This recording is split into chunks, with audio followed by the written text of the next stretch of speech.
آج پیر کے روز صبح میں یروشلم کے تلپیوت علاقے کے ایک پلے گراؤنڈ میں کھڑا ہوں۔ یہاں پر اسکول بند ہیں، یہاں دفتر بند ہیں اور لوگوں کو سخت ہدایت دی گئی ہے کہ وہ اپنے اپنے گھروں تک محدود رہیں یا پھر شیلٹر ہاؤسز کے قریب رہیں۔ عموماً یہ دیکھا جاتا ہے کہ اس پلے گراؤنڈ میں اس طرح کی چھٹی ہونے پر کافی بچوں اور خواتین کی کھلکھلاہٹ سننے کو ملتی ہے، لیکن یہاں بالکل سناٹا چھایا ہوا ہے اور یہ سناٹا جو ہے یہ پورے شہر میں جہاں بھی جائیں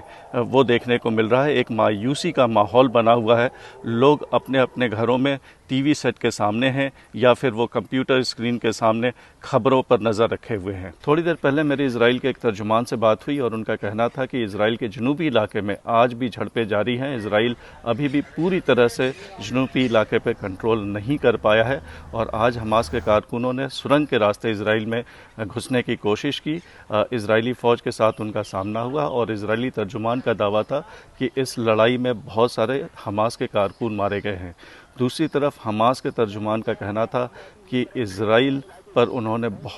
کو بہت بڑا دھچکا دیا ہے۔ ان کا کہنا تھا کہ پچھلے ایک سال سے ان کی تیاری چل رہی تھی جس میں کہ انہیں ایران سے کافی سپورٹ ملا ہے، اور دوسری طرف ان کا یہ بھی کہنا تھا کہ اسرائیلی انٹیلیجنس جو ہے اسے اس بات کی ہوا تک نہیں لگ پائی اور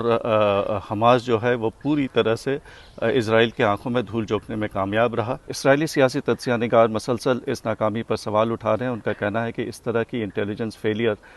کی وہ کبھی امید بھی نہیں کر سکتے تھے، لیکن دوسری اور اسرائیلی رہنما جو ہیں، چاہے وہ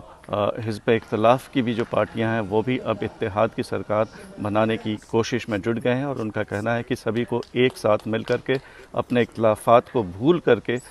حماس کے خلاف کارروائی چلانی ہوگی۔ اسرائیلی وزیر دفاع نے کہا ہے کہ حماس کے خلاف ان کی کارروائی کچھ ایسی ہوگی کہ وہ اگلے 50 سال تک اس کو یاد رکھے گا۔